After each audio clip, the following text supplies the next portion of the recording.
There are three topics on which expert evidence is typically required in international arbitration, and these are quantum, technical or scientific fields, and foreign law. Quantum experts are engaged to quantify the damages being sought or the loss suffered. Sometimes this will be in the form of a loss of profits calculation, and sometimes by way of a share or business valuation or through some alternative calculation method. Technical and scientific experts are used in a wide range of circumstances and very often in construction disputes. Other cases where there might be a need for a technical expert might be where there is a dispute as to the cause or failure of a large piece of machinery, or where there is a dispute as to whether a vessel was in a seaworthy condition when it became a casualty. Foreign law experts are relatively common in some jurisdiction states' courts, where they can assist the domestic judge in understanding the foreign laws which parties have elected to apply to a contract. In arbitration, although the tribunal will often have been selected with the law of the contract in mind, it is not uncommon for the laws of other jurisdictions to become relevant.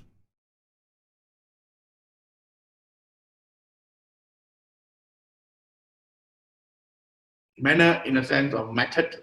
How do you then issue the notice of arbitration? Not so much as how do you draft it, but more of the issuance process and the service process of a notice of arbitration. Some call it request for arbitration. It's still the same thing. Now, as far as the notice of arbitration is concerned, you need to first look at your contractual provision again.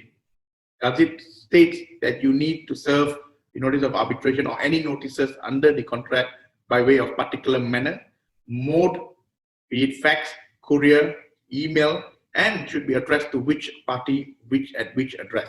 This is important to avoid any allegations that the notice of arbitration has not been properly served. Next, look at your arbitration rules. Look at the law governing the arbitration. Is there any requirements in there which actually sets out the manner in which the notice of arbitration is to be served?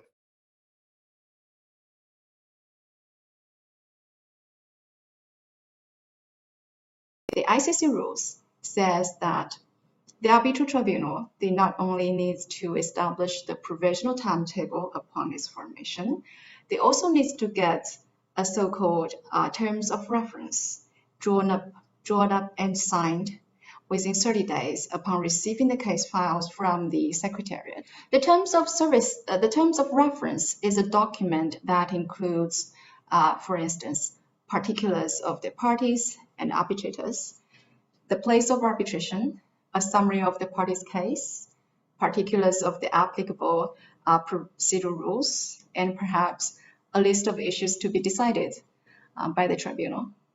In practice, the terms of reference also include, for instance, jurisdiction challenge, if there is any, procedural history that led up to the preparation of the documents, and arbitration agreement.